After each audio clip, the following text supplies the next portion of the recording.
Are you thankful for this day? Amen. This week. Ayan. Yan. Purihin ng Panginoon, no? Nakakatuwa po talagang makita kayo ulit. Parang wala ako dito ng 2 weeks, no? 2 weeks ba? Basta ganun. Na-miss ko po kayo. At smile naman po kayo. Yan. Smile din po kayo sa inyong katabi. Baka hindi nyo pa po nangitian sila. Ayan. Purihin po ang Panginoon. Narito tayo muli. Ano ba to? Fourth Sunday. Kasi may fifth Sunday tayo, no? Is the fourth Sunday ng ating preaching series, Prepare to Meet Your God. Sige nga. Sabihin mo nga sa katabi mo yan, Prepare to Meet Your God. Anong naramdaman nyo? Natakot ba kayo? Natakot ba kayo? Kasi ako nung nabasa ko yan, parang nakakatakot, no? Kasi meron tayong hindi ko alam kung ako lang ba to o kayo na rin. Parang di ba nung maliit pa kayo o tayo, panakot sa atin yung tatay natin, di ba? Sasabihin, lagot ka, maghanda ka. Pagdating ng tatay mo. Di ba, no? Parang ganun yung dating, prepare. Maghanda ka. Hindi ko alam kung yan ba yung nabuo rin sa inyo, no? Panakot sa inyo, no? So, pero ito pong prepare to meet your God ay hindi dapat kinakatakutan niya ng mga Kristiyano. Kasi yan na nga po talaga ang gusto natin, di ba? Ma-meet po natin talaga si Lord. Amen ba? Ayan. Sige po, bago po tayo lumalim sa ating usapan, manalangin po muna tayo. Let's pray. Father God, salamat po Lord sa araw na ito, Panginoon, na pinagkaloob mo Lord sa amin, Panginoon. Salamat sa buhay, Panginoon. Na-enjoy namin ang buhay, Panginoon, sa likod ng mga challenges namin, Panginoon. Alam namin na part ito ng buhay namin, ng journey namin, Panginoon. Bilang Kristiyano, Panginoon, salamat dahil dito kami napapatatag, Panginoon, sa mga challenges, Panginoon, dahil sinasamahan mo kami, O Diyos. Kaya naman hindi kami naubusan ng papuri at pagsamba, Panginoon, sa inyo. Every week na kami, Lord, ay nagsasama-sama po, Panginoon. Pinupuno mo kami ng mga dapat ipagpasalamat, Panginoon, sa inyo. At salamat, Lord, dahil hindi nauubos ang aming joy sa aming pagsamba, Panginoon, sa inyo. And right now, Father God, we also pray, Lord, sa mga nag-birthday, Panginoon. Salamat po, O Diyos. Alam namin na pagpapalain mo sila. Pinagpala mo na sila, Panginoon, ng additional na taon sa kanilang buhay, Panginoon, ngayon October, Panginoon. We just want to pray, Lord, na Ikaw ang patuloy na magpala, Panginoon, sa kanila at pag-iingat, Panginoon, sa kanila. Dalangin din namin, Panginoon, sa inyo, Lord, yung mga dumadaan sa mga pagsubok, may mga karamdaman, Panginoon, may mga financial challenges or whatever challenge, Panginoon. Sasamahan mo sila, O Diyos, at hayaan mo, Lord, na patuloy silang kumapit, Panginoon, sa inyo at hindi sila, Lord, bumitaw, Panginoon, dahil alam namin sa likod nito, Panginoon, ay may katagumpayan kapag ka, Lord, kami ay nagpatuloy lang, Panginoon, na nampalataya, Panginoon, sa inyo. Maraming salamat po, O Diyos. Dalangin din namin, Panginoon, sa inyo yung inyong pagsama sa aming pakikinig ng iyong mensahe, Panginoon. Gamitin mo, Lord, ang iyong mga salita, Panginoon, na maging buhay, Panginoon, sa amin. Na ito, Lord, ang siyang magbigay, Panginoon, sa amin ng pag-asa, magbigay, Panginoon, sa amin ng corrections, ng lahat, Lord, ng kailangan namin, Panginoon, sa buhay namin upang kami, Lord, ay lumago sa aming pananampalataya at kami, Lord, ay makapagpatuloy, Panginoon, ng may katagumpayan sa buhay na ito po, Panginoon.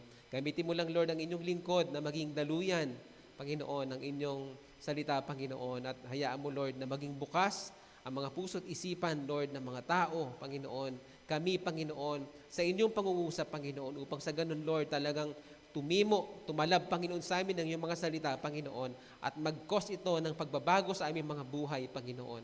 Maraming salamat po, Lord. Ngayon pa lang, inaangkin na namin ng katagumpayan sa pangalan ni Jesus. Amen. Ayan, at syempre, nga pala, sa ating Facebook and YouTube.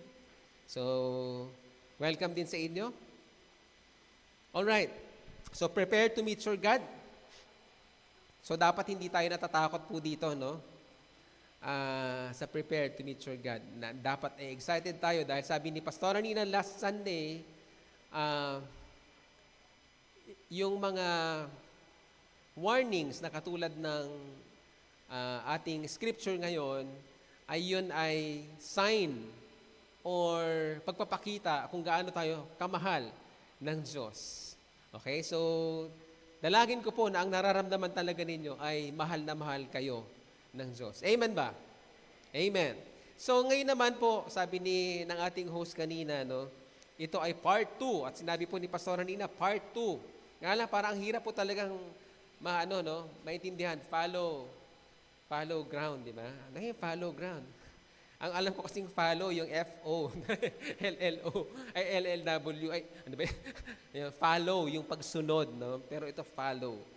Kaya, binigyan ko po ng ibang title para at least, part 2 man siya, pero at least maalala nyo na iba po yung title niya.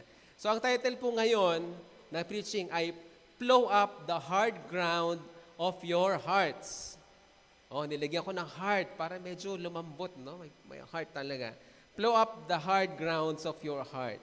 So, basahin natin muli yung ating verse, Hosea 10:12. Ito rin po yung scripture nung nakaraang preaching ni Pastora. Sabi po dyan, sa King James Version, sow to yourselves in righteousness, reap in mercy.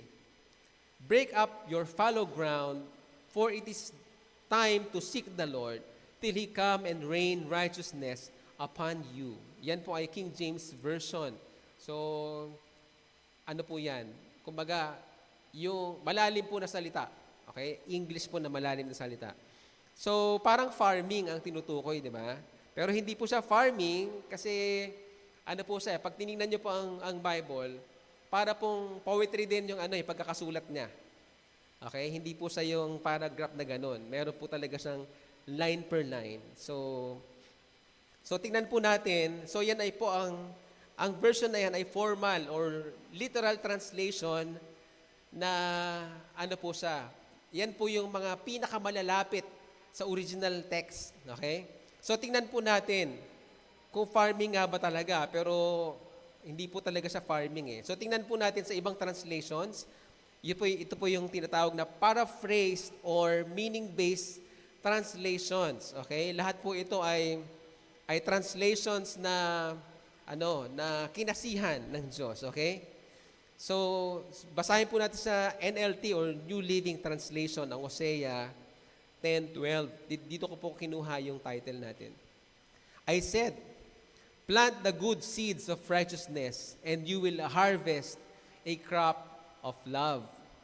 Plow up the hard ground of your hearts, for now is the time to seek the Lord, that He may come and shower righteousness upon you. So, nakita na po natin, yung fallow ground pala dyan ay hard ground of your hearts. Puso pala natin yon. So, hindi pala talaga siya farming o hindi talaga siya yung lupa, no? Kundi yung puso natin na hard ground na tinatawag. So, tingnan po natin sa Tagalog ulit. Sa ASND or Tagalog Contemporary Bible naman. Siyempre, mas malapit po sa puso natin pag Tagalog, no? Basahin ko po. Hosea 10:12, sabi po dyan, sinabi ko sa inyo, palambutin ninyo ang inyong mga puso, tulad ng binungkal na lupa. Magtanim kayo ng katwiran at mag-ani kayo ng pagmamahal sapagkat panahon na para magbalik loob kayo sa akin hanggang sa aking pagdating. At pauulanan ko kayo ng tagumpay. Yung tagumpay na yan sa ibang translation ay kaligtasan, sa iba naman ay katwiran. Pag sinama po ninyo yun, nakikita nyo na, yung kaligtasan doon sa kapahamakan nila, nililigtas sila. At yung katwiran, tinutuwid ang buhay natin pagka may kaligtasan ka, di ba? Pag ikaw ay nililigtas o niligtas ng Diyos, tumutuwid, at pag matuwid ang buhay mo, nagkakaroon ka ng tagumpay. Okay? Hindi ito yung success na yayaman or whatever. Ito po yung katuwiran at kaligtasan na tinutukoy po dito. Pero parang na-lost na yung follow ground, di ba? Balikan ulit natin, no? Emphasize natin yung follow ground. At nakita ko po yung follow ground na yan sa Magandang Balita, Biblia, MBB. Ito po. Sabi po dyan, Hosea 10:12, baghasik kayo ng katuwiran, mag-aani kayo ng tapat na pag-ibig. Bungkalin ninyong muli ang napabayaang lupa. So that is the fallow ground. Yung fallow ground, ito yung napabayaang lupa na minsan yung lupang ito ay matabang lupa na makapakipakinabang na lupa ito. Ito yung lupa na minsang nagpuproduce ng masaganang ani. Ngunit, napabayaan. So pagbabalikan po natin, ang lupang ito ay yung puso pala natin na tumigas. So bubungkalin yon, bubungkalin pala muli kasi napabayaan. So may tendency pala ang puso natin na mapabayaan. Kaya po, pinabubungkal. Okay? Pinapahanda po ulit. Para handa po ulit siyang taniman at handa po ulit siyang daluyan o paulanan ng kasaganaan ng katuwiran at kaligtasan ng Diyos. So alin daw, okay? Ang puso natin. Palalambutin niyo muli ang inyong mga puso. Sabi po ni Pastor Nina last Sunday, na sino raw magpapalambot ng puso? So tayo, kasi di ba, inutos siya palambutin niyo ang inyong puso. Di ba?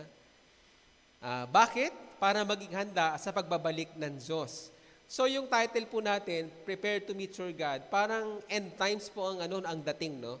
Parang darating na si Lord, second coming na. Yan yung parang nai-imagine natin. Pero dito, pag binasa po niya, kasama po yon.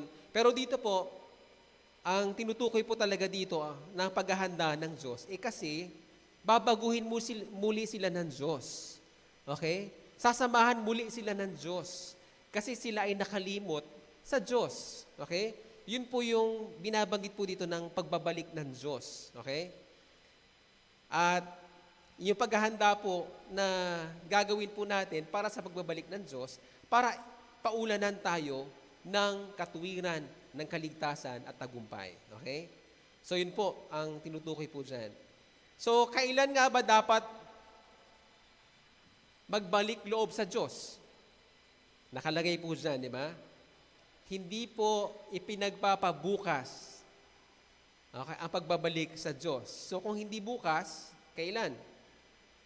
Ngayon. Hindi po siya pinapalipas, no?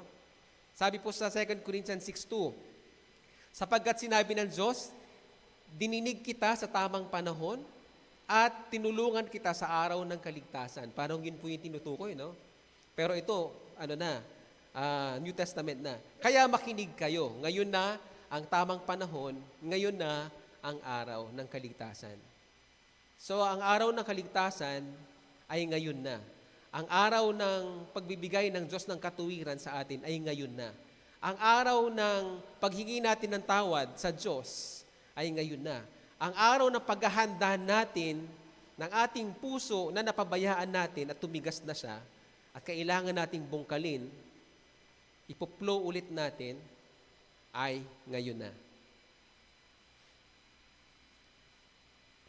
Ang verse po na ito, itong mga binasa po nating verse, ay proof kung gaano tayo kamahal ng Diyos. So, hindi po siya isang warning na mapapahamak ka. Ito ay warning na maliligtas ka. Okay? Kaya po, i-appreciate po talaga natin na mabuting yung ating pinag-uusapan po ngayon. No? Kasi, ang warning ni Lord ay sa ikakabuti natin. Kasi sa totoo lang, sa mga kasalanan natin sa Kanya, pwede naman tayong patayin na ng Diyos. Di ba? Kitilin niya na tayo eh. Tama, di ba? Yun ang katotohanan.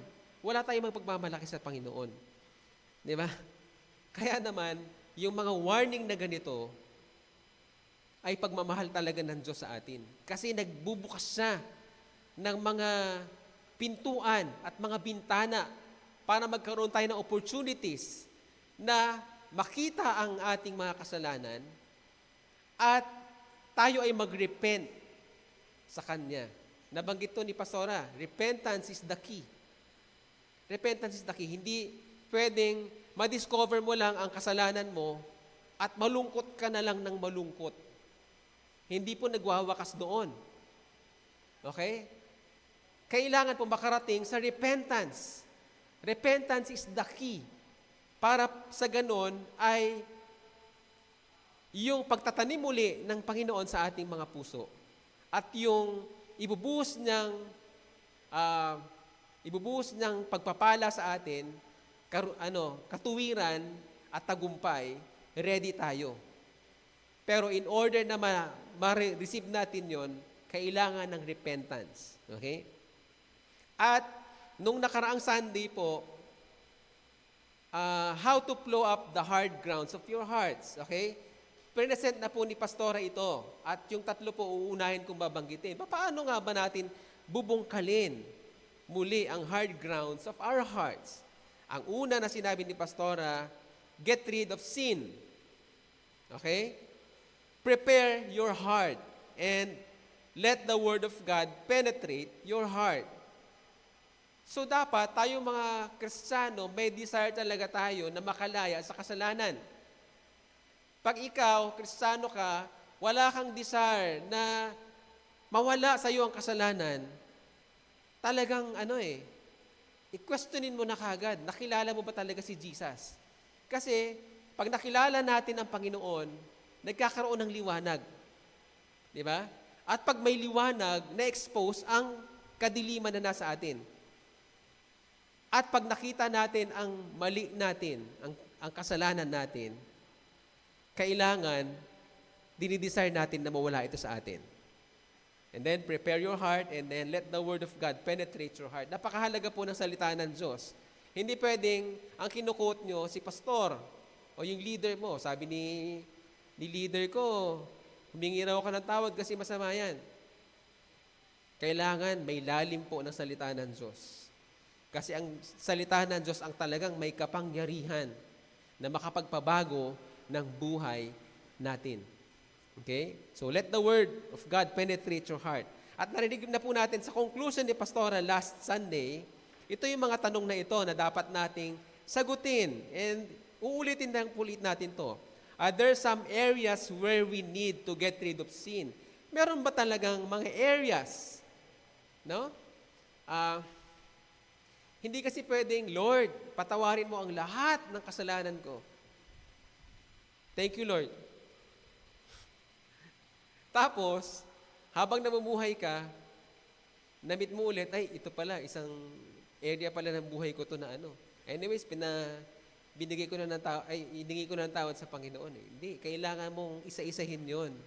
Kailangan mong tukuyin, dapat malaman mo kung ano yon, para sa ganon, alam mo kung ano yung mga tinatanggal mo. Parang ganito yan, magpapabunot ka ng uban. Ang dami mo ng uban. Sasabunutan ka ba para matanggal? Di ba hindi? Iisa-isahin rin naman yun, di ba? Tama? Hindi ka naman sasabunutan kasi hindi talaga mabubunot yung lahat sabay-sabay, di ba? So, isa-isa rin yun na bunutan. Kung kukulayan man yun, meron tinatawag na rooting, di ba? Yung kukulayan hanggang root. So, isa-isa talaga yun na kinukulayan. So, ganun din siya. Hindi pwedeng, di ba? Bubuhusan mo lang ng pangkulay tapos yun na. Hindi. Talagang iisa-isahin mo yun. Titingnan mo yun lahat. So, kaya naman, are there some areas where we need to get rid of sin?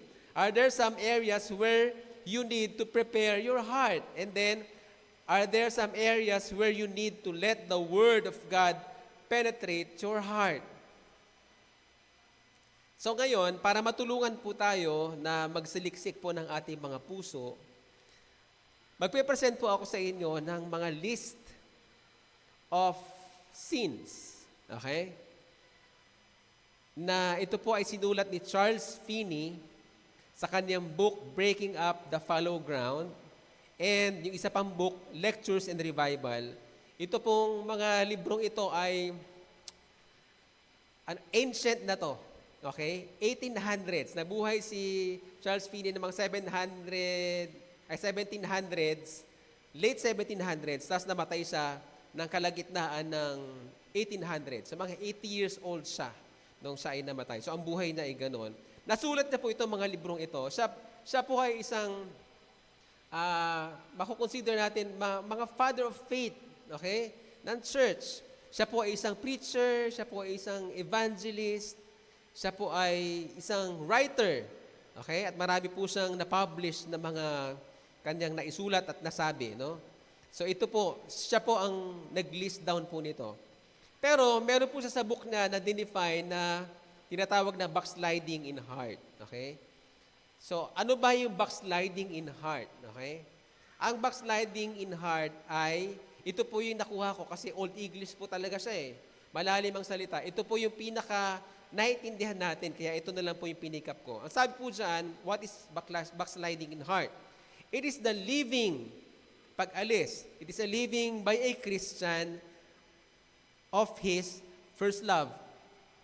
Pag ang isang Kristiyano ay umaalis siya doon sa kanyang first love. Ang first love niya nung siya ay nakakilala sa Panginoon, enjoy na yung pagsamba, pagpupuri, pagtestimony ng kadakilaan ng Panginoon sa kanyang buhay. Ginagawa niya yung lahat ng Christian duties niya, na-enjoy na yon. Pag siya daw ay umaalis na doon sa ganong kalagayan ng kanyang puso, ang tawag na po doon ay backsliding in heart. At yung tao pong yun na umaalis sa kanyang first love, ang tawag po doon ay backslider in heart. Okay? At may verse po yan sa Proverbs 14:14. The backslider in heart shall be filled with his own ways. Okay? At meron po yang mga evidences ang pagiging backslider in heart. Okay? Sa book po na Breaking Up the Fallow Ground, meron pong tinukoy si Charles Finney na tinatawag na sin of omission. Tsaka sin of commission. Okay? Sin of omission, meron pala yan. Akala ko, Great Commission lang ang may commission, di ba? Pero meron bang Great Omission? Pero meron tinatawag na sin of omission. Ano nga ba tong sin of omission? Ito yung mga bagay na God is expecting us to do bilang mga anak ng Diyos, pero hindi natin ginagawa o hindi natin nagagawa. Okay? So ito na, punta na po tayo. Ready po your hearts and open, talagang mag-focus na po tayo sa Panginoon at sa pag-uusap po ng Panginoon sa atin. These are hard truths na kailangan po ibukas ang ating mga puso at isipan para papasukin po natin ang pag-uusap ng Panginoon sa atin. Amen. So, ready na po. So, ano-ano nga ba yung mga sins of omission? Number 1, sin of omission is ingratitude. By the way, yung mga definition po dito, tinagalog ko po, pero galing po ito sa definition din ni Charles Finney, okay? Ano nga ba yung ingratitude or unthankfulness? Isipin mo kung gaano karaming pagpapala, himala, provision, answered prayers, protection, kabutihan, pabor, awa, at biyaya na natanggap mo sa Diyos. Isipin mo lahat yon. Pero hindi ka nagpasalamat sa Kanya. That is ingratitude. At yung ingratitude, yan po yung una sa list ng sin of omission. Hindi pala ugali yan, di ba? Yan pala ay kasalanan. Ano pa? Lack of love for God. Ano naman yung lack of love for God? Isipin mo, kung yung pinakamamahal mo sa buhay ay merong mas higit na minamahal na iba. Gaano ka nasasaktan o masasaktan? Ganyan din po sa Diyos. Gaano rin kaya nasasaktan ng Diyos kapag may mas higit kang mahal na mga tao o mga bagay dito sa mundo kaysa sa Kanya? Yan ay lack of love for God. At yan ay sin of omission. Number 3, neglect of the Bible. Isipin mo na lang kung gaano mo pinapalagpas ang mga panahon na hindi ka nagme-meditate ng Word of God. Aray ba yan? That is sin neglect of the Bible. Imagine mo, salita ng Diyos, ayaw mong marinig. Kasi ayaw mong magbasa ng Biblia. Parang ganun po ang pinapahiwatig natin. Ano pa? Number 4, unbelief. Isipin mo na lang, kung hindi ka nagtitiwala sa Diyos, parang sinasabi mo na sinungaling siya. That is unbelief. That is a sin. Number 5, lack of prayer. Parang mga basic naman po ito, no? Pero ngayon po hinahalukay. Para tayong pag tinignan mo yung kotse, ang kinis, ang ganda ng kotse. Pero pag nilapitan mo, ay dami palang gasgas, ay may mga mansa na pala yung upuan.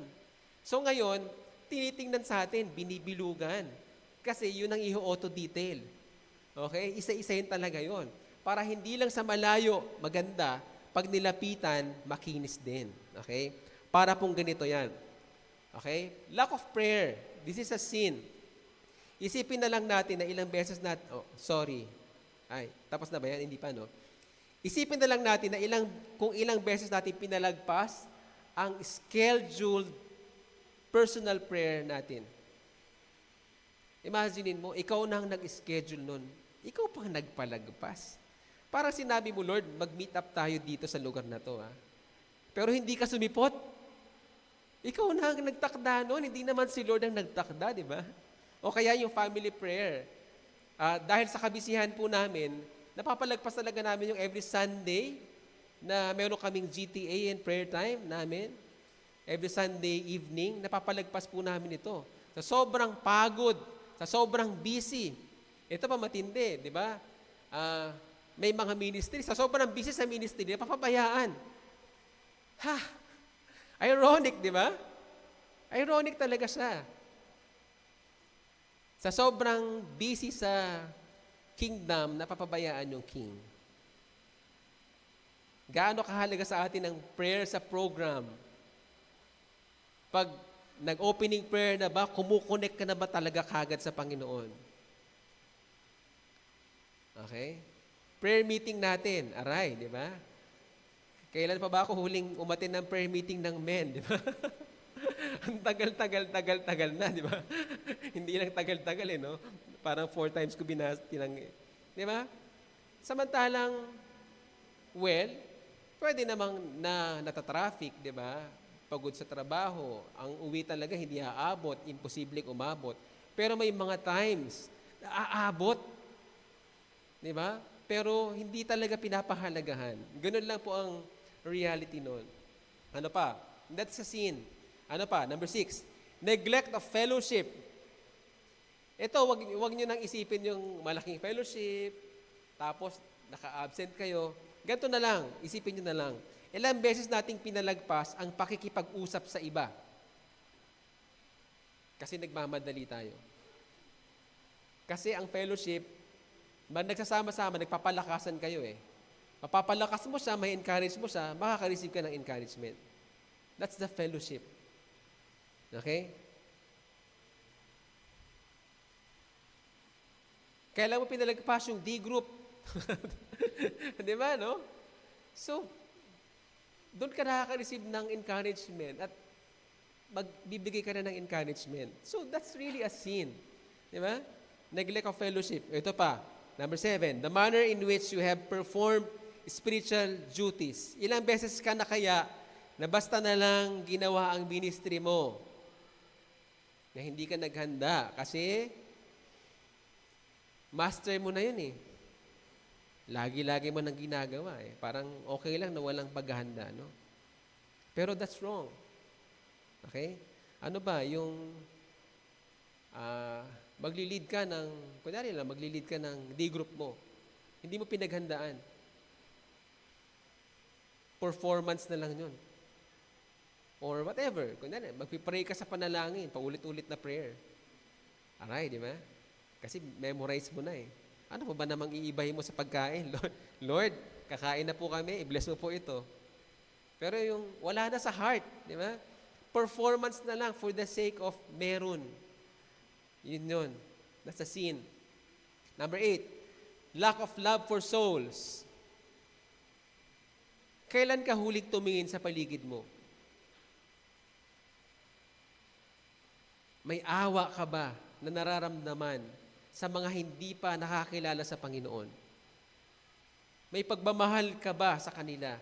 Gaano? Sapat ba para abutin mo sila?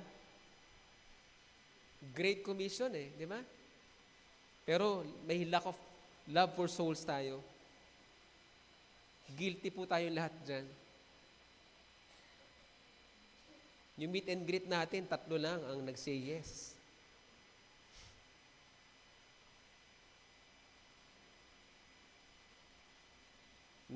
Yung in-invite natin, tinabaho mo ba na makabalik siya?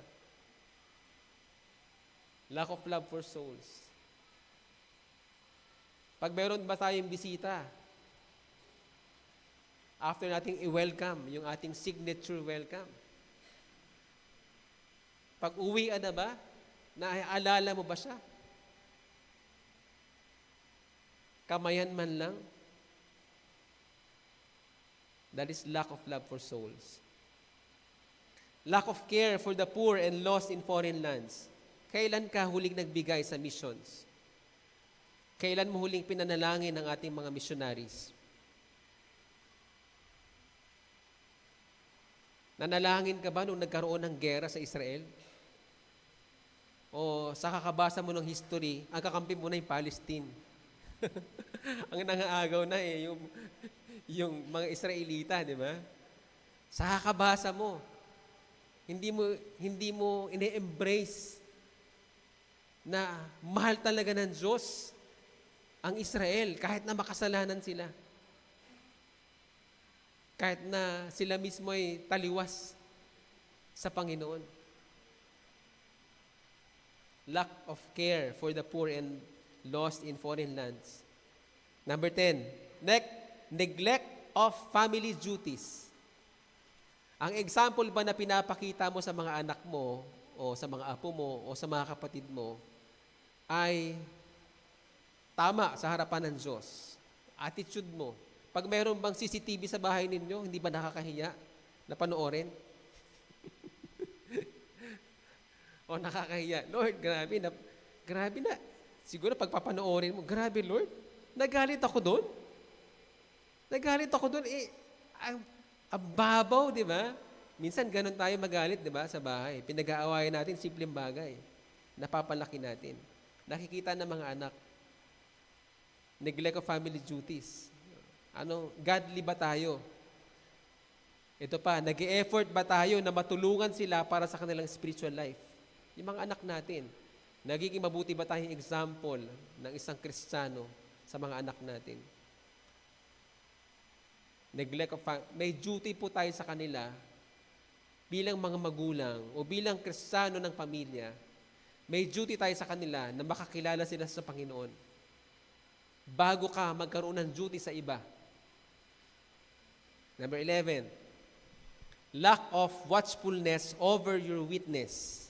Ilang beses ka nakalimot tungkol sa iyong attitude, sa iyong testimony. Bad na pala ang testimony mo, in words, in speech. Sana wala akong makitang road rage na Kristiyano, di ba? Galit na videohan, Christian pala. Sana hindi ako mabidyohan, pastor pa, di ba? Di ba, no? May gano'n, no? So, pagka hindi tayo, nagkulang tayo sa watchfulness over sa testimony natin, that's a sin. Okay, ano pa? Neglect to watch over your brethren. May concern pa ba tayo sa mga kapatiran? Nagbabasa ba kayo ng don't watch? Nababasa nyo ba doon kung gaano sila nagpipray na may mga karamdaman doon? Di ba? Nagpipray ka rin ba kahit hindi ka doon? Di ba? Nasisin mo lang. Nagpipray ka ba talaga? Concerned ka ba?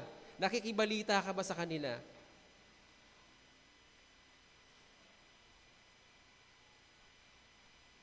Kapag may nabalitaan kayo, may pinagdadaanan na mga kapatiran, dumadaan ba sa panalangin mo sila? Pag hindi, that's a sin. Sin of omission. Number 13, last po sa sin of omission, neglect of self-denial. Puro pansarili na lang ba ang inuuna natin?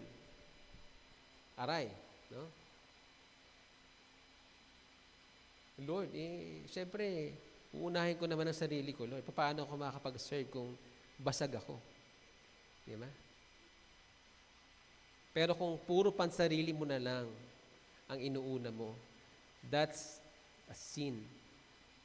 Kailangan po ay merong self-denial na ginagawa. Tayo ay tumitingin din sa iba. So ito yung mga sin of omission na kailangang isettle natin, hindi sa leader mo, hindi sa mga pastor. Kailangan isettle po niyan sa Panginoon. And we are together in this. Okay? Lahat po tayo ay dumadaan sa mga katulad po nito. Ngayon, tingnan naman natin ang sins of commission. Ang sins of commission, ang pagkakaiba niya, ito naman yung mga bagay na bilang mga anak ng Diyos ay hindi dapat natin ginagawa, pero nagagawa o ginagawa natin. Okay? Number 1, love of things and possessions. Ano nga ba ang kalagayan ng puso natin pagdating sa mga bagay na pag-aari natin? Ikaw naman nagpundar. O kaya, ipon mo yun.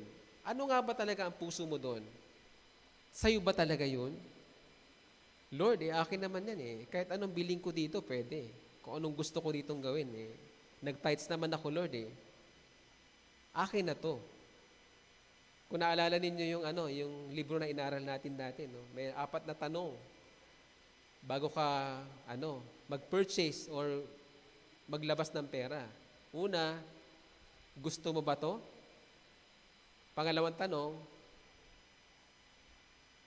kailangan mo ba to? Pangatlong tanong, kaya mo ba to? Pang-4 na tanong, gusto ba ito ni Lord? Kasama si Lord doon na tinatanong, di ba? Gusto ba ito ni Lord? So, wag nating kakalimutan na lahat ng natamo natin, kahit ikaw ang nagpagal dyan, tayo ay katiwala ng Diyos. Kaya, kung ikaw ay mananampalataya at anak ng Diyos, iniisip mo, dapat ang puso natin, ang pag-aari mo ay pag-aari ng Diyos. We are just stewards of His blessings and treasures. Pag hindi po ganyan, pag inaisip natin na atin yun, possessions mo yan, love mo yun, that is sin of commission. Ano pa? Vanity. Gaano natin pinaghahandaan yung pagpunta ng church physically? Yung maliligo ka, sa lalaki mag-aahit ka, papabango, maghihilod, di ba? Ganun. Magbibihis, magkuplansya ng damit, magkuplansya rin ng hair. Pero makaibang plansya yun. Okay? Tapos, kakain ka, kasi ayaw mo magugutom sa church. Di ba, no? Haba ng oras na yon. Pero, yung paghahanda mo ng puso mo, pagpunta ng church, gaano ka haba din? Vanity. It's really a sin. Kung pinaghahandaan mo yung panglabas, more than doon sa panloob. That's vanity and that's a sin. Ano pa? Sin of commission. Envy. Gaano ka naiinggit sa mga taong mas magaling, mas talented, mas maganda, mas mayaman? Sinasabi natin, naku, grabe naman si Lord. Nung nagbuhos ng pagpapala, ng kagandahan, di ba? Yung dala nung iba, planggana, di ba? Ako, tansan. Envy. Pag may envy ka, nakakalimutan mo magpasalamat sa Diyos kung anong meron ka. Fair si Lord. Di ba? Kaya naalala niyo yung mga kasabihan, no? Ay, yung magaganda, walang laman yan. Pero yung wala masyadong di ba? Pinagmamalaki pa natin. Pero hindi ka nagiging mapagpasalamat kung anong meron ka kasi naiinggit ka sa iba. Lagi namang, it's always greener on the other side of the fence. Pag pumunta ka na doon sa other side of the fence, pag tinignan mo ulit yung sayo, maganda din naman pala doon. Hindi mo alam, naiinggit ka, naiinggit pala yung kinaiinggitan mo sa'yo. So dapat talaga walang inggit. You just be grateful. Kasi meron tayong lahat. May binigay sa atin lahat, isa-isa. And that is unique. That is for you. That is for me. That is sin, envy. Ano pa? Bitterness. Nakapagtanim ka na ba ng galit sa iba? O nagsalita ka na sa kapwa Christian ng walang pagmamahal o pangunawa? Kasi very strict ka. Sasagasaan mo lahat. At pag hindi nangyari ang gusto mo, bitter ka. Tinatandaan mo yun. That's bitterness. Ano pa? Sin of commission. Slander or gossip. Ilang beses tayo nagsalita against sa iba sa likod nila. Dapat daw, ang sasabihin natin sa iba, sa likod, ay dapat kaya din nating sabihin sa harap. Pag hindi daw natin kayang sabihin yun, that is slander, that is sin. Pero siyempre, kung kaya mong pintasan siya dito, kaya mo rin pintasan dito, that's wrong eh. Pagpipintas pa rin yun, okay? So slander. Ano pa? Levity. Malalim yung levity. A spirit of excessive humor. Pag sobra pa lang humor, yung ginagawa mo ng katatawanan ang lahat. Kahit mga seryosong bagay, that's a sin. Ako ganyan eh. Mga seryosong bagay, ginagawa akong joke-joke eh. Nagagalit nga sa akin si Leia eh. Yung asawa ko. Kasi nga, may mga seryosong bagay talaga na dapat mong harapin at dapat mong seryosohin. Yung mga bagay na hindi. So may ganyan pala, excessive humor, and that's a sin. Ano pa? Lying, number 7. Kahit anong hindi tama at hindi totoo ay lying. Kahit pagandahin pa natin ang tawag doon, lying pa rin yun. No? Ang mahirap dito, pag may lie ka na nagawa, pero yung conviction mo, mababaw na lang, ang tingin mo doon, ay lying lang naman yan. That's a sin. Ano pa? Cheating. Ilang beses na tayong gumamit ng pandaraya sa buhay natin. Common na ba ito? Nasasanay na ba tayo? Cheating pa din yun. Example na lang, no? Naalala ko talaga ito, hindi ko talaga siya makakalimutan eh. Kukuha kami ng driver's license. Diba? So, pag kumukuha ka ng driver's license, ang tagal, diba, no? Haba ng pila, ang daming lalakarin, mag-i-exam ka, magre-review ka pala, di ba? Kailangan mag-review. Meron namang fixer. Fixer. Aray, di ba?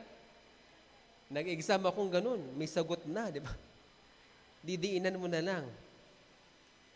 Nagbayad ka naman. Kasi naman, sasabihin pa na, justify pa tayo. Kasi naman ang sistema sa Pilipinas ang haba-haba, dapat kasi madali lang yan, di ba? Ito, pinapadali ang buhay. Kaya doon na lang tayo. Aray, di ba? Aray talaga, no? Sinadjustify pa natin. Kasi corrupt ang gobyerno natin. Grabe, di ba? Pinapalambot pa natin. Kahit anong tawag doon, cheating ang tawag doon. Okay? Amen ba siya? Cheating. Seryosong bagay. Kasi yan ay sin of commission. Hypocrisy. Okay? Ilang beses tayong humingi ng tawad sa Diyos sa mga bagay na wala naman tayong balak na baguhin. That is hypocrisy. Lord, patawarin mo ko, Lord, sa kasalanan ito. Pero wala ka talagang balak na i-correct at baguhin at tanggalin sa buhay mo yun. Yun ang hypocrisy. Ang hypocrisy, iba yung sinasabi mo, iba yung ginagawa mo. That is hypocrisy. And that is a sin. Number 10, robbing God. Pag robbing God, naalala kagad natin yung Malakay, di ba? Pag hindi ka nagbibigay ng ikapo, you are robbing God. Pero tignan pa natin ang definition po dito. Ilang beses na ba tayong nagsayang ng oras na binibigay na dapat ay ibibigay natin sa Diyos, pero sinayang natin, ginamit natin sa walang katuturan na bagay, na dapat sa Diyos yun. Okay yung rest, di ba? Pero kung wala kang time sa Diyos, pero marami kang time sa walang katuturan na mga bagay, that is robbing God also. Ibig na nagsiserve ka sa Diyos, meron kang ginagawang self-serving. Imbis na nagsishare ka ng gospel, nagsishare ka ng kung ano-anong storya o kwento. Di ba? That's robbing God also. Si Lord ang nabigay sa atin ng oras. Yung oras mo, buhay mo. Pag yung buhay mo, ginamit mo sa walang katuturan at hindi sa Diyos, that is robbing God. At syempre, ikapo, kasama na po dyan. Pag ginagamit mo ang pera mo more than doon sa makakalugod sa Panginoon, especially pag yung ikapo mismo ay ginamit mo sa ibang bagay, that's a sin. That is robbing God. 11, bad temper or ungoverned temper. Ilang beses mong sinaktan ang kalooban ng asawa mo, ng anak mo, tauhan mo, boss mo, kakilala mo, kaibigan mo, dahil sa bad temper mo. Lord, nag-sorry naman ako eh.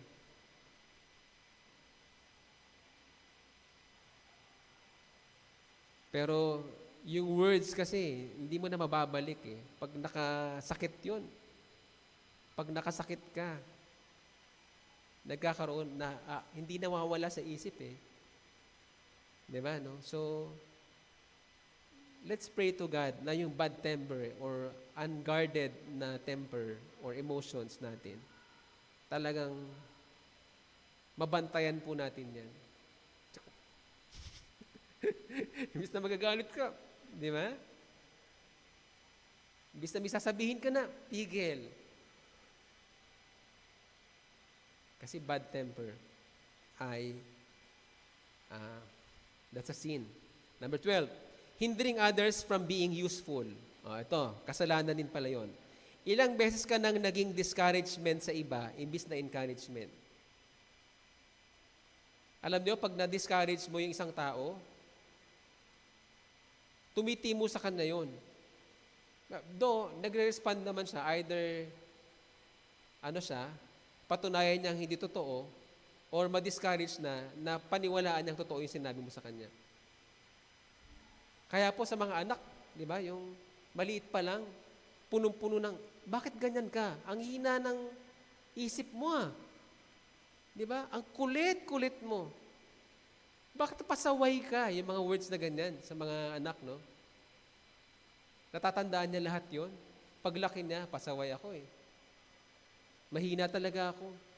Ibig na nagtagumpay, ikaw mismong sumira sa buhay ng anak mo. At even, sa mga kaibigan, pag nakasakit ka, naihinder mo sila from being useful. Ang tingin nila sa sarili nila, wala. Hindi ko kaya. Walang confidence. Walang self-esteem. So, hindi nagtatagumpay ang mga tao dahil sa mga ganitong paraan. And that's a sin. And last, sa sin of commission ay idols. Akala lang lagi natin yung imahen, di ba? Sino-sino at ano-ano mga bagay na mas pinapahalagahan mo kaysa sa Diyos. That's idolatry. Kunyari, kintab-kintab ng kotse mo, alagang-alaga mo talaga. Pero yung Bible mo, hindi mo mahimas, di ba? Meron ng alikabok, di ba? Di ba, no? Yung bahay mo talagang walis, no? Punas pa, di ba? Ginaganon mo pa, di ba? Pero yung Bible mo, hindi mo man lang mahimas, di ba? Idolatry po yun. At marami pang iba. Pinapahalagahan mo yung iba kaysa sa Diyos. That's idolatry. And that's really a sin. Major sin talaga eh. Kasi nakalagay mo sa Ten Commandments, di ba? Thou shalt have no other gods before me, sabi ng Diyos. Di ba? Huwag kang magkakaroon ng ibang image. So lahat ng mayroon tayo dito sa listahan ay kailangan nating isettle sa Diyos. So sa Lectures on Revival by Charles Finney, meron pa siyang additional na list. Sisimulan ulit natin. Number 1, ito yung mga sins pa rin. Christian duties become performance and not pleasure anymore. Parang nabanggit na natin to kanina. Yun bang ang panalangin, pagpunta sa church, pag-aaral ng Bible, ay tungkulin na lang at wala na yung kasiyahan? Naku, hindi ko alam kung ako lang ba'y dumating dito sa ganyang kalagayan. Ako lang ba? Yung magpipreach ka, Lord, ito na naman, magpipreach na naman. Isang linggo na naman akong upo mag-aaral, di ba? Ayoko nga mag-aaral, di ba? Tapos, duty na lang talaga. Ay Lord, schedule namin ngayon, D-group eh. Sige, punta ako sa D-group. Di ba? Wala na yung joy. Performance na lang. That's a sin. And not enjoying service of God, no?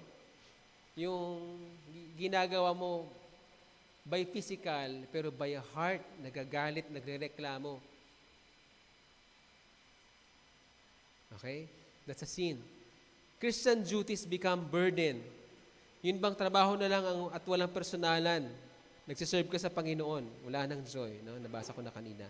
Unkindness. Yun bang niyakap mo na, in-embrace mo na, ganito talaga ako straightforward ako di ba?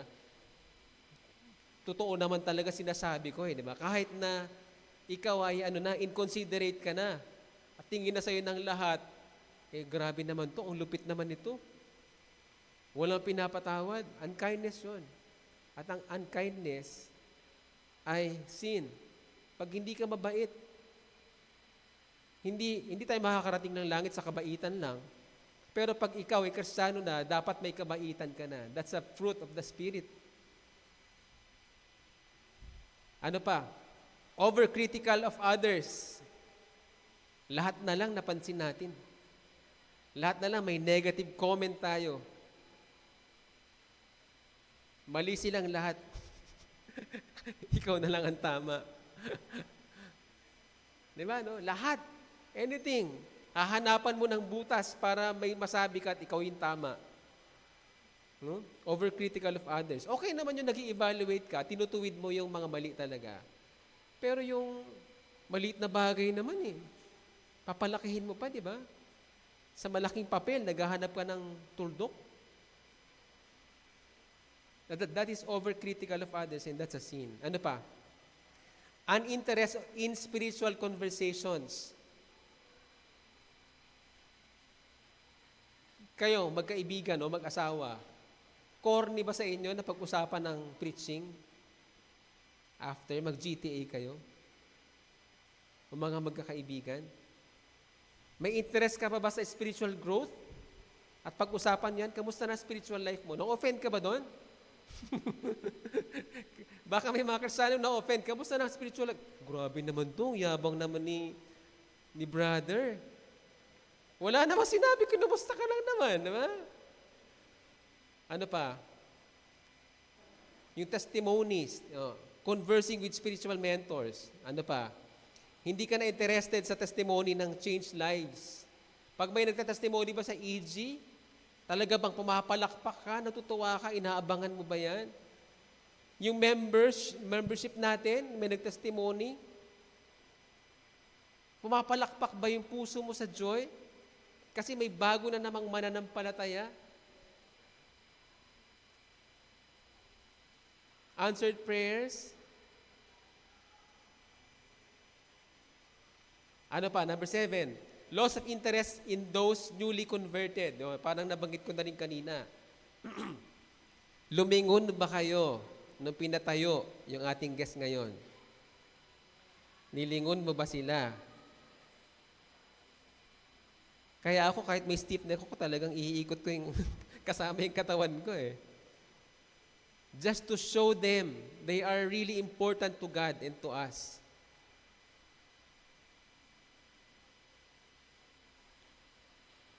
Number 8 na sin. Wanting for worldly amusements more than communion with God. Ngayon, iniisip nyo na ba kung saan kayo pupunta mamaya? Merong libro po na Hurry is Evil. Pag nagmamadali ka daw lagi, evil yon. Kasi hindi ka na nabubuhay sa ngayon. You are so, alam mo yon, yung stress na stress ka sa bukas. Ang iniisip mo na yung bukas, yung ngayon, hindi ka na nakapagpasalamat sa Panginoon. Spiritual blindness, yung hindi mo na nararamdaman ang talab ng salita ng Diyos o panalangin. Tumatalab ba ang salita ng Diyos ngayon sa inyo? O lumilipad? O tumatagos lang? Tumalab din yun, pero tumagos lang. Lumabas din ulit, no? Narinig mo pa ba ang boses ng Panginoon sa iyong leader, sa iyong pastor, o sa pagbabasa mo ng Biblia? Pag hindi mo naririnig, parang superficial na lang at puro na lang transactional ang nagaganap. Spiritually blind ang tawag doon.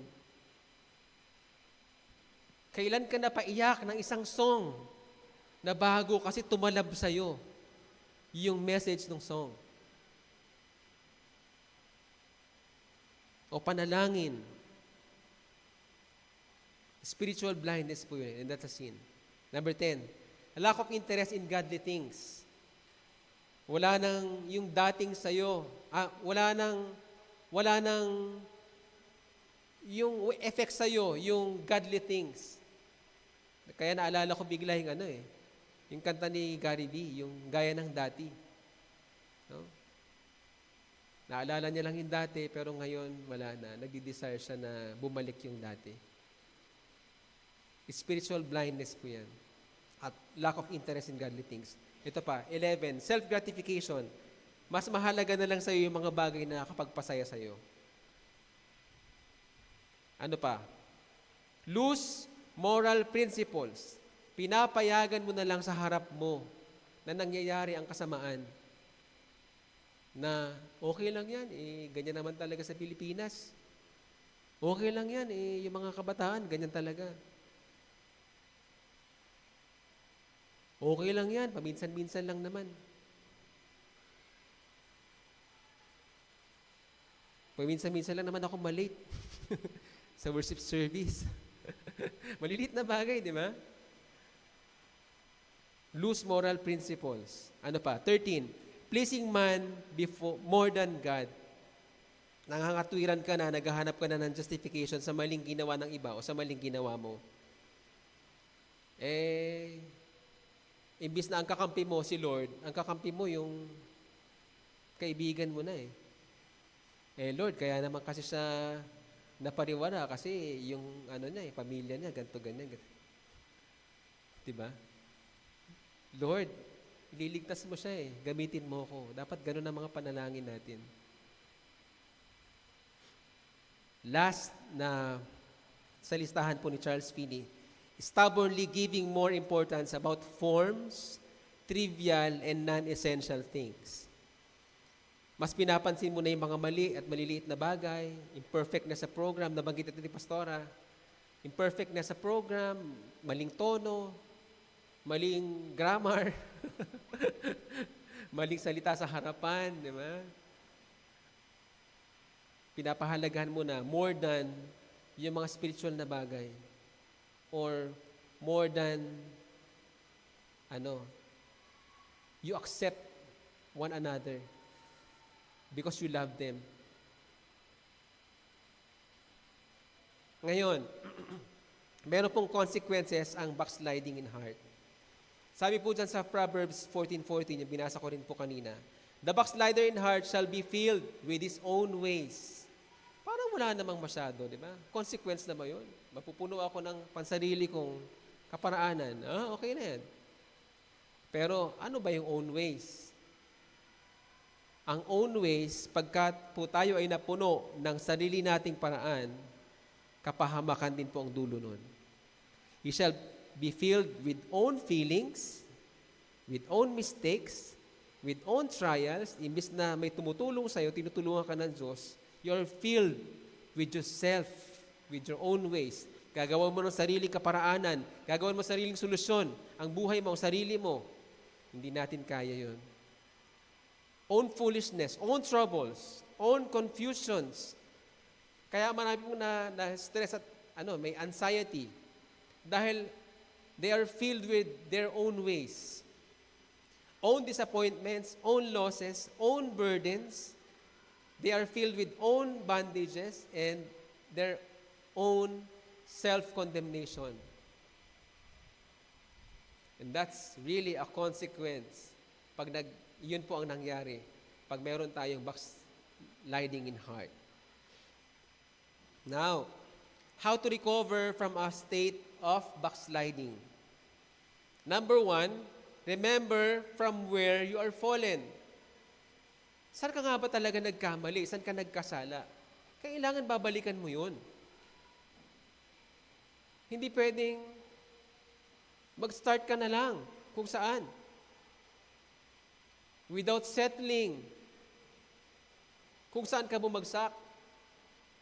Kung ano yung nagpatumba sa'yo. Kung ano yung kasalanan na commit. Repent once. Number 2, repent at once and go back to your first love. So pag nalaman mo na kung saan ka nagkamali, kung saan ka nagkasala, repent at once. Repentance is the key. And go back to your first love. Number 3, do not attempt to get back by performance and mere outside conduct. Kunyari na lang, Lord, nagkasala ako sa ganito. Sige Lord, sisipagan ko na lang. Nakita ka dito. Sipag-sipag mo. Nililigpit mo yung mga upuan, pinupunasan mo. Ano ka nang, nag-join ka pa ng ministry doon sa kitchen. Tapos mamadali ka kasi worship leader ka pa. Pagkatapos ikaw magliligpit. Kino-cover mo lahat by works.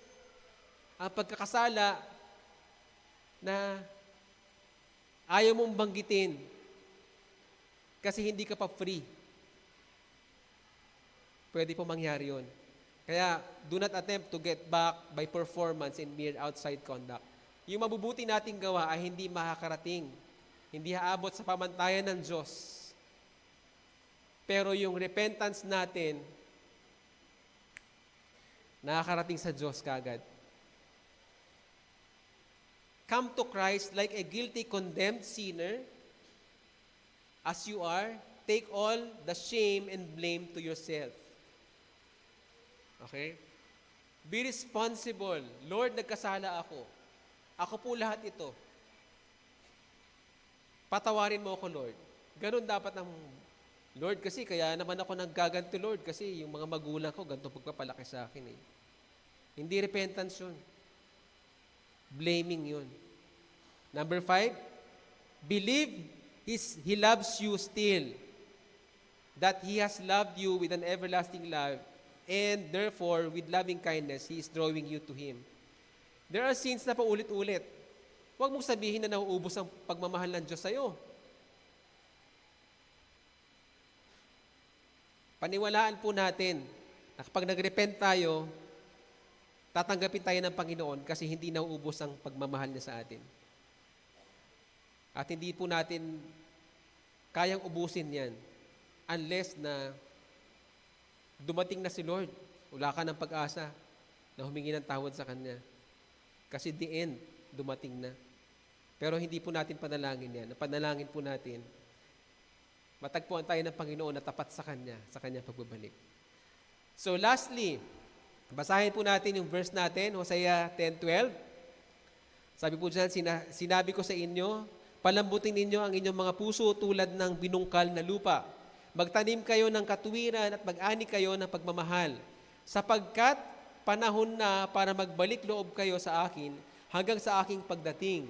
At pauulanan ko kayo ng tagumpay. In conclusion, how to plow up the hard ground of your heart. Ito rin po yung points ni Pastora Nina. Get rid of sin. Prepare your heart. Let God's word penetrate your heart. Return and repent to the Lord and receive God's forgiveness and blessing.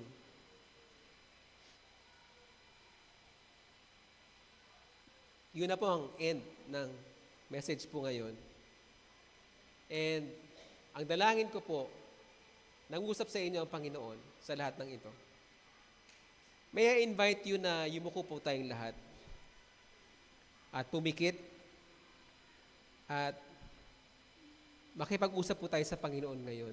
You just connect to God in silence and really meditate yung salita ng Diyos. Ang gusto ng Panginoon ay halukayin talaga natin kung ano ang meron tayong kasalanan sa ating kalooban at ihingi natin ito ng tawad sa Panginoon. Kasi ready na siyang ibuhos sa atin ang katuwiran niya, ang kaligtasan. Kaya na tayong i-lead sa mas mainam na kalagayan ng puso. Si Lord lang po nakakaalam ng ating kalagayan, ng puso natin. Pero gusto ko pong idulog natin ito sa Panginoon. Gusto po nating ipanalangin ito sa Panginoon at isuko po natin ito sa Panginoon. At kasama po sa ating pagsuko, yung pag-amin po natin ng ating mga kasalanan. May tanong po ako sa inyo at it's only you and God.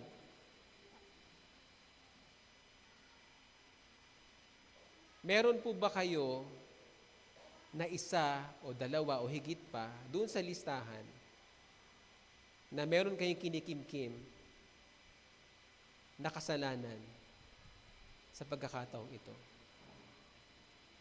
You answer to God.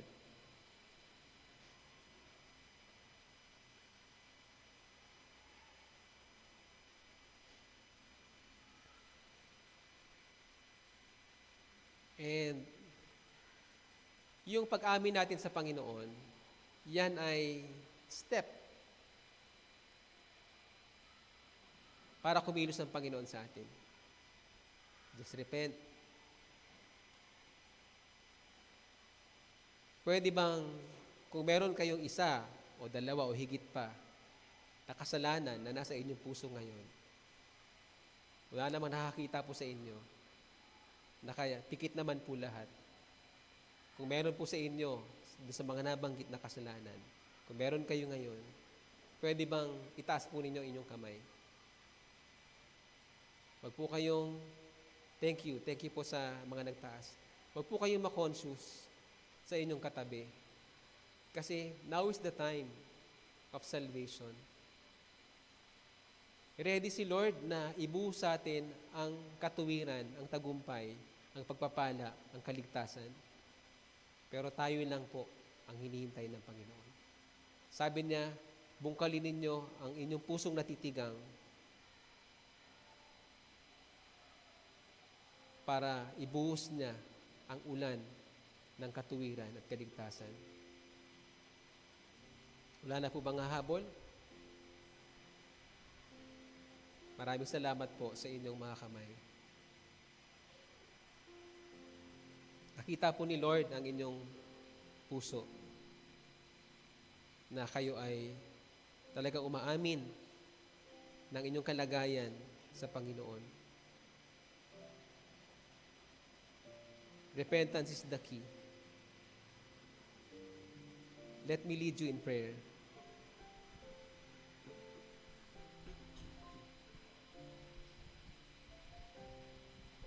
Maraming salamat po, aming Diyos Ama. Sobrang mahal mo kami, Panginoon, na hindi mo kami hahayaan, Panginoon, na manatili sa kalagayan ng aming puso, Panginoon. Lord, kung aalalahanin namin, Panginoon, nung nakilala ka namin noon, sobrang punong-puno ng kagalakan at pag-ibig ang aming mga puso, Panginoon, nung nakilala ka namin, O Diyos. Pero Lord, dumating o dumarating ang panahon, Panginoon, na napapabayaan namin, Panginoon, ang aming pag-ibig, Panginoon, sa inyo. At kami, Lord, ay napapalayo, nalalamig, nagkakasala, Panginoon, sa inyo from time to time.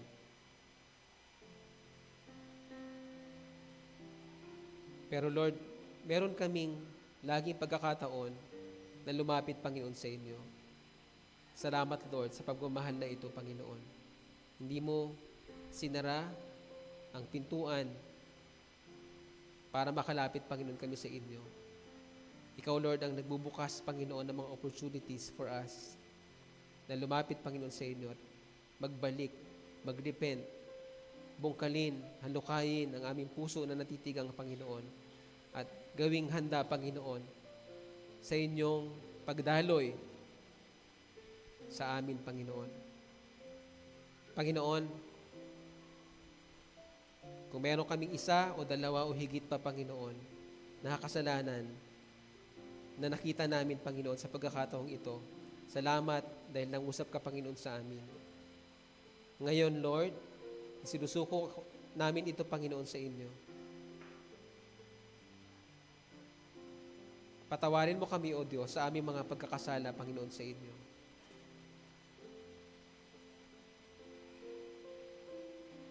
At tinatanggap namin, Panginoon, ang inyong kapatawaran sa aming mga puso. Salamat po, Lord, sa inyong pagmamahal. Salamat po, Panginoon, sa inyong biyaya, Panginoon, na hindi, Lord, nagmamaliw, hindi, Lord, nauubos, hindi kumukupas, Panginoon, ang inyong pagmamahal, Panginoon, sa amin. Maraming salamat po, O Diyos. Inaangkin namin, Panginoon, ang kapatawaran na nagmumula, Panginoon, sa inyo. Maraming salamat po, O Diyos. Ang dalangin namin, Lord, simulan namin, Panginoon, ang aming buhay, Panginoon, nang laging sumasangguni, Panginoon, sa inyo, laging umaharap, Panginoon, sa inyo, at nagpapatingin, Panginoon, ng kung ano ang kalagayan ng aming mga puso, Panginoon. Ayaw namin pabayaan lang, Panginoon, ang aming mga puso at maging tigang muli, Panginoon. Kaya naman, Lord, patuloy mong ipaalala, Panginoon, sa amin ang mensaheng ito, Panginoon, para, Lord, talagang maranasan namin ang katuwiran na nagmumula, Panginoon, sa inyo. Ang tagumpay na nagmumula, Panginoon, sa inyo. Ang kaligtasan, O Diyos, na nagmumula, Panginoon, sa inyo. Pinupuri ka namin, Panginoon. Sinasamba ka namin, Panginoon. Ikaw, Lord, ang samaghari sa aming mga buhay. Maraming salamat po, O Diyos. Lord, sa aming pag-iwahiwalay, Panginoon, patuloy naming dalangin, Panginoon, ang inyong pagsama ng Banal na Espiritu. Patuloy naming dalangin ang biyaya ng Panginoong Hesus na kahit na kami, Lord, ay makakumit muli ng pagkakasala, Panginoon, sa inyong harapan. Dalangin namin, Lord, na ang biyaya, Panginoon, ang siyang magsabi sa amin na kami ay bumalik, manumbalik, Panginoon, humingi ng tawad, Panginoon, sa inyo. At kami, Lord, ay patatawarin mo. Maraming salamat po, O Diyos, sa inyong pagmamahal, Panginoon, sa amin, na hindi nauubos, Panginoon, magpakailanman. Maraming salamat po, O Diyos. Pagpalain mo bawat isa na narito, Panginoon. Pagpalain mo, Lord, ang aming mga guests. Pagpalain mo, Lord, ang lahat na nag-attend, face-to-face at online, Panginoon. Ikaw ang siyang aabot, Panginoon, sa kanila, O Diyos. Aabutin mo sila, Panginoon. Sasamahan mo sila, Panginoon. At tutulungan mo sila, Lord, sa journey, Panginoon, hanggang makamtan nila, Panginoon, ang buhay na kasiyasiya, Panginoon. At hanggang ma-meet ka namin, Panginoon. Maraming salamat po, O Diyos. Binabalik namin ang papurit na walhati, Panginoon, sa inyo. Sa pangalan ni Jesus. Amen. Amen. God bless everyone. God bless.